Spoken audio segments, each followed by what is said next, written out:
మనకి ఇది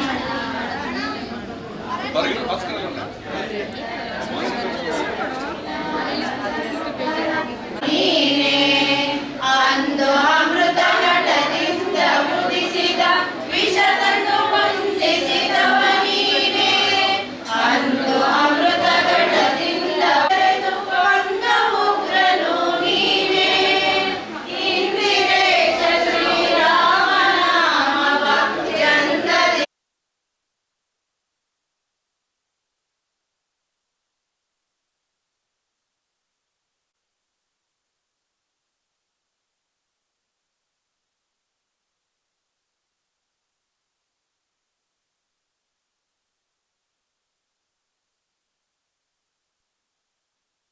25ನೇ ವರ್ಷದ ಆನಿವರ್ಸರಿ ಅಪ್ಪ.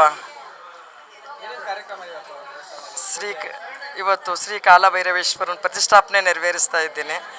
ನನಗೆಲ್ಲ ಪ್ರೋತ್ಸಾಹ ಕೊಟ್ಟಂಥ ನನ್ನ ಬಾಂಧವ್ಯ ಜನಗಳಿಗೆ, ನನ್ನ ಬೆನ್ನಿಂದೆ ಕೊಟ್ಟಂಥ ನನ್ನ ಅಕ್ಕ ತಂಗಿಯರು, ನನ್ನ ಫ್ಯಾಮಿಲಿ ಥರ ನನ್ನ ಬಡಾವಣೆ ಜನರು, ನನ್ನ ಅಕ್ಕ ತಂಗಿಯರ ಥರ ನನಗೆ ಸಹಕರಿಸ್ತಾ ಇರೋ ನಮ್ಮ ಹೆಣ್ಮಕ್ಳು, ಮತ್ತು 25ನೇ ವರ್ಷದ್ದು ಒಂದು ಖುಷಿ ಏನು ಪೂಜೆ ಅಂದರೆ ನನ್ನ ಯಜಮಾನ್ರಿಗೋಸ್ಕರನೇ ಇದು ಭೈರವನ ಪ್ರತಿಷ್ಠಾಪನೆ ಮಾಡಬೇಕಾಗಿತ್ತು. ಇದು ಅವರ ಆಸೆ ಆಗಿತ್ತು. ಅದನ್ನು ನಾನು ಅವ್ರ ಆಸೆ ಪೂರೈಸ್ತಾ ಇದ್ದೀನಿ. ಆದರೆ ನನ್ನ ಬೆನ್ನಿಂದೆ ನಿಂತಂಥ ಜನಕ್ಕೆ ಅವ್ರು ಯಾವಾಗಲೂ ನಾನು ಚಿರಋಣಿಯಾಗಿರ್ತೀನಿ. ಅದು ಇವತ್ತು ಎಲ್ಲ ಇವತ್ತು ಏನು ನಡೀತಾ ಇದೆ ಅದಕ್ಕೆಲ್ಲ ನನಗೆ ಜನ ಸಹಕಾರ ಕೊಟ್ಟವ್ರೆ. ನನ್ನ ಬೆಂದಿಂದೆ ನನ್ನ ಮಗ ನಿಂತಿದ್ದ, ಅದು ತುಂಬಾ ಖುಷಿ. ಎಲ್ಲರಿಗೂ ವಂದನೆಗಳು, ನಮಸ್ಕಾರ. ಬಾಂಧವ್ಯ ಜನಗಳು ಇದೇ ಥರ ನನಗೆ ತುಂಬಾ ಸಹಕಾರ ಕೊಡಬೇಕು ಅಂತ ಅವರಲ್ಲೆಲ್ಲ ನಾನು ವಿನಂತಿ ಮಾಡ್ಕೋತೀನಿ. ಎಷ್ಟು ವರ್ಷ ಆದರೂ ನನ್ನ ಬೆನ್ನಿಂದೆ ಇವರೆಲ್ಲ ಇರಲಿ ಅಂತ ನಾನು ಕೇಳ್ಕೊತೀನಿ. ಈ ದಿನ ನಮ್ಮ ವಿಜಯನಗರ 2ನೇ ಹಂತದಲ್ಲಿ ಕಾಲಭೈರವೇಶ್ವರ ದೇವಸ್ಥಾನ ಈಗಾಗಲೇ ಇತ್ತು. ಈಗ ಕಾಲಭೈರವೇಶ್ವರನ ವಿಗ್ರಹವನ್ನು ಪ್ರತಿಷ್ಠಾಪನೆಯನ್ನು ಮಾಡಿ ಈ ಬಡಾವಣೆಯ ಎಲ್ಲ ಭಕ್ತಾದಿಗಳು ಕೂಡ ಬಹಳ ಶ್ರದ್ಧಾಭಕ್ತಿಯಿಂದ ಈ ಪೂಜಾ ಕಾರ್ಯಕ್ರಮದಲ್ಲಿ ಪಾಲ್ಗೊಂಡಿದ್ದಾರೆ. ಇಲ್ಲಿ ಜನಪ್ರತಿನಿಧಿಗಳು ಕೂಡ ಈ ದೇವಸ್ಥಾನಕ್ಕೆ ಸಹಕಾರವನ್ನು ಕೂಡ ಕೊಡ್ತಿದ್ದಾರೆ. ಇಲ್ಲಿ ನಿನ್ನೆಯಿಂದಲೂ ಕೂಡ ಹೋಮ ಹವನ ಪೂಜೆ ಪುರಸ್ಕಾರಗಳು ಮತ್ತು ಅಭಿಷೇಕ ಎಲ್ಲವೂ ಕೂಡ ಸುಗಮವಾಗಿ ಸಾಗ್ತಾ ಇದೆ. ಇದರ ನಂತರ ಈ ಎಲ್ಲ ಭಕ್ತಾದಿಗಳಿಗೆ ಒಂದು ಅನ್ನ ಸಂತರ್ಪಣೆಯನ್ನು ಬಹಳ ಬೃಹತ್ತಾಗಿ ಕಾರ್ಯಕ್ರಮವನ್ನು ಮಾಡ್ತಿದ್ದಾರೆ. ಎಲ್ಲ ನಮ್ಮ ಚಾಮರಾಜ ಕ್ಷೇತ್ರದ ಸಮಸ್ತ ಭಕ್ತಾದಿಗಳು ಕೂಡ ಒಳ್ಳೆಯದಾಗಲಿ ಅಂಥೇಳಿ ನಾನು ನಮ್ಮ ಹರೀಶ್ ಗೌಡರು ಕೂಡ ಶಾಸಕರು ಕೂಡ ಅವರು ಇನ್ನೇನು ಕೆಲವೇ ನಿಮಿಷಗಳಲ್ಲಿ ಬರಲಿದ್ದಾರೆ. ಅವರು ಕೂಡ ಈ ಬಡಾವಣೆಯ ಜನಕ್ಕೆ ಮತ್ತು ಈ ಕ್ಷೇತ್ರದ ಜನಕ್ಕೆ ಒಳ್ಳೆಯದು ಸುಭಿಕ್ಷವಾಗಿ ನೀಡಲಿ ಅಂಥೇಳಿ ನಾನು ಕಾಲಭೈರವೇಶ್ವರದಲ್ಲಿ ಪ್ರಾರ್ಥನೆಯನ್ನು ಸಲ್ಲಿಸ್ತೇನೆ.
ಸರ್, ವಿಜಯನಗರ 2ನೇ ಹಂತದ ಬಡಾವಣೆಯಲ್ಲಿ ಇವತ್ತು ಒಂದು ಕಾಲಭೈರವೇಶ್ವರ ಸ್ವಾಮಿಯ ಒಂದು ಸ್ಥಿರಬಿಂಬವನ್ನು ಪ್ರತಿಷ್ಠಾಪನೆ ಮಾಡ್ತಾ ಇದ್ದೇವೆ. ಇದು ಒಂದು 25ನೇ ವರ್ಷದ ಮಹೋತ್ಸವದಲ್ಲಿ ಈ ಒಂದು ಸುಗಳಿಗೆಯಲ್ಲಿ ನಾವು ಅದನ್ನು ಪ್ರತಿಷ್ಠಾಪನೆ ಮಾಡಿದ್ದೇವೆ. ಹಲವಾರು ಗಣ್ಯ ವ್ಯಕ್ತಿಗಳು ಇದಕ್ಕೆ ಸಹಕಾರ ನೀಡಿದ್ದಾರೆ. ಮತ್ತು ನಮ್ಮ ಏರಿಯಾದಲ್ಲಿರ್ತಕ್ಕಂಥ ಕಾರ್ಪೊರೇಟ್ರು, ನಮ್ಮ ಏರಿಯಾ ಒಂದೇ ಕಾರ್ಪೊರೇಟ್ರು ಅಂತಲ್ಲ, ಬೇರೆ ಎಲ್ಲ ಏರಿಯಾ ಕಾರ್ಪೊರೇಟರ್ಗಳು ಕೂಡ ಬಂದು ಸಹಾಯ ಮಾಡಿದ್ದಾರೆ, ಸಹಕಾರ ನೀಡಿದ್ದಾರೆ. ಯಥೇಚ್ಛವಾಗಿ ವಿಜಯನಗರದಲ್ಲಿರ್ತಕ್ಕಂಥ ಬಡಾವಣೆ ಜನಗಳು ನಮಗೆ ಅತಿ ಹೆಚ್ಚು ಸಹಕಾರಗಳನ್ನು ನೀಡಿದ್ದಾರೆ. ನಿನ್ನೆಯಿಂದನೂ ಕಾರ್ಯಕ್ರಮ ಯಶಸ್ವಿ ಪೂರ್ವಕವಾಗಿ ನಡೀತಾನೆ ಇದೆ, ಇನ್ನೂ ನಡೀತಾ ಇದೆ. ಇದು ಸಹಕಾರ ಇಲ್ಲಿ ತನಕ ಹೋಗ್ತಿದೆ ಅಂತ ಹೇಳಿದ್ರೆ, ಇವತ್ತು ಸಂಜೆ 6 ಗಂಟೆಯಿಂದ ರಾತ್ರಿ 10 ಗಂಟೆ ತನಕ ಇಡೀ ವಿಜಯನಗರ 2ನೇ ಅಂತ ಬಡಾವಣೆಯಲ್ಲಿ ದೇವರ ಉತ್ಸವ ಮೂರ್ತಿ ಮೆರವಣಿಗೆ, ಚಂಡೆ ತಂಡ, ಡೋಳು ತಂಡ ಮತ್ತು ಇನ್ನಿತರ ಕಲಾ ತಂಡಗಳು ಬರ್ತಾ ಇದೆ, ಆಗಮಿಸುತ್ತಿದೆ. ಎಲ್ಲ ಇದೇ ರೀತಿಯಾದಂಥ ಸಹಕಾರಗಳನ್ನ ಕೊಟ್ಟಿದ್ದಾರೆ. ಎಲ್ಲ ಭಗವಂತನ ಕೃಪೆಗೆ ಪಾತ್ರರಾಗಿದ್ದೇವೆ.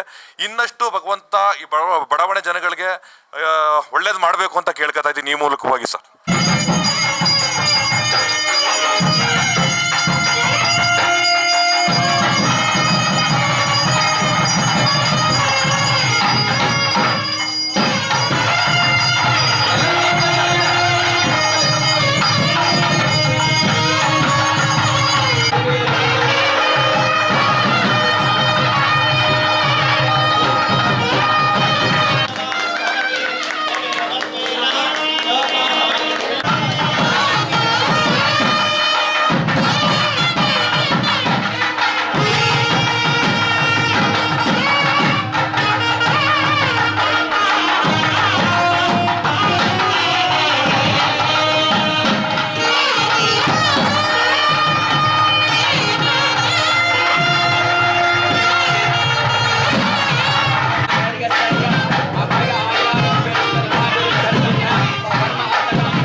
ಶ್ರೀ ಗುರುಭ್ಯೋ ನಮಃ. ಹರಿ ಓಂ. ಕಾಲಕಾಲಾಗಿ ವಿದ್ಮಹೆ ಕಾಲಾತೀತಾಗಿ ಧೀಮಹೆ ತನ್ನೋ ಭೈರವ ಪ್ರಚೋದಯಾತ್. ಮೈಸೂರು ನಗರದ ವಿಜಯನಗರ ಬಡಾವಣೆಯ ಈ ಒಂದು ದಿವ್ಯ ಕಾಲಭೈರವೇಶ್ವರ ಸ್ವಾಮಿಯ ದೇವಸ್ಥಾನದಲ್ಲಿ ಅನೇಕ ವರ್ಷಗಳಿಂದಲೂ ಕೂಡ ಲಿಂಗ ಸ್ವರೂಪಿಯಾಗಿರತಕ್ಕಂಥ ಕಾಲಭೈರವೇಶ್ವರ ಸ್ಥಾಪಿತವಾಗಿದ್ದ ಶ್ರೀಯುತ ಕೀರ್ತಿಶೇಷರಾಗಿರತಕ್ಕಂತಹ ಗೋವಿಂದರಾಜ್ ಅವರ ಕುಟುಂಬ ವರ್ಗದವರು ಸಪರಿವಾರ ಸಮೇತವಾಗಿ ನೂತನ ಸ್ಥಿರಬಿಂಬ ಪ್ರತಿಷ್ಠಾಪನಾ ಕಾರ್ಯಕ್ರಮವೆಲ್ಲವನ್ನೂ ಕೂಡ ನಿನ್ನೆಯಿಂದ ಇಲ್ಲಿಯವರೆಗೂ ಕೂಡ 2 ದಿನಗಳ ಸಂಕಲ್ಪವಾದಂತಹ ಈ ಪೂಜಾ ಪ್ರತಿಷ್ಠಾ ಕಾರ್ಯಕ್ರಮವೆಲ್ಲವನ್ನೂ ಕೂಡ ಭಕ್ತಾದಿಗಳ ಸಹಕಾರದ ಮುಖಾಂತರ ಈ ಒಂದು ಮಹೋತ್ಸವವನ್ನು ಕಾಲಭೈರವೇಶ್ವರ ಸ್ವಾಮಿಯವರಿಗೆ ಸಮರ್ಪಣೆಯನ್ನು ಮಾಡಿದ್ದಾರೆ. ಈ ಪ್ರತಿಷ್ಠಾ ಮಹೋತ್ಸವದ ಎಲ್ಲ ಪೂಜಾ ವಿಧಿವಿಧಾನಗಳ ಫಲಗಳು ಶಾಸ್ತ್ರದಲ್ಲಿ ಉಕ್ತವಾಗಿ ತಿಳಿಸಿರುವ ಹಾಗೆ ಕರ್ತಾ ಕಾರಯಿತ ಚೈವ ಪ್ರೇರಕಶ್ಚ ಅನುಮೋದಕಃ ಸಕೃತೆ ದುಕೃತೆಶ್ಚೈವ ಚತ್ವಾರೋ ಸಮಭಾಗಿನಃ ಎಂಬುದಾಗಿ ಶಾಸ್ತ್ರದ ಉಕ್ತವಾಗಿ ಹೇಳಿರುವ ಹಾಗೆ ಈ ಮಹೋತ್ಸವದ ಪೂಜಾ ಫಲವೆಲ್ಲವೂ ಕೂಡ ನಮ್ಮ ಮೈಸೂರು ನಗರದ ಎಲ್ಲ ಭಕ್ತಾದಿಗಳಿಗೂ ಕೂಡ ಹಾಗೂ ಬಡಾವಣೆಯ ಎಲ್ಲ ಭಕ್ತಾದಿಗಳಿಗೂ ಕೂಡ ಪ್ರತಿಷ್ಠಾ ಮಹೋತ್ಸವದ ಪೂಜಾ ಫಲ ಸಮಪಾಲವಾಗಿ 4 ಭಾಗ ಸಮರ್ಪಣೆ ಆಗುತ್ತೆ ಅಂತೇಳಿ ಉಕ್ತವಾಗಿ ವೇದಶಾಸ್ತ್ರಗಳು ತಿಳಿಸಿರುವ ಹಾಗೆ ಕಾಲಭೈರವೇಶ್ವರ ಅನುಗ್ರಹ ಎಲ್ಲರಿಗೂ ಕೂಡ ಒಳಿತಾಗಲಿ, ಈ ಒಂದು ಮೈಸೂರು ನಗರದ ಏಳಿಗೆ ಉದ್ಧಾರವಾಗಲಿ ಅಂತೇಳಿ ಈ ಮೂಲಕ ಅವರ ಕುಟುಂಬ ವರ್ಗದ ಪರವಾಗಿ ಹಾಗೂ ನಮ್ಮ ಅರ್ಚಕ ವೃಂದದ ಪರವಾಗಿ ಮತ್ತೆ ನಾನು ಕಾಲಭೈರವೇಶ್ವರ ಸ್ವಾಮಿಯಲ್ಲಿ ಪ್ರಾರ್ಥನೆಯನ್ನು ಸಲ್ಲಿಸ್ತೇನೆ. ಒಳ್ಳೆಯದಾಗಲಿ. ಶುಭಂ ಭೂಯಾತ್.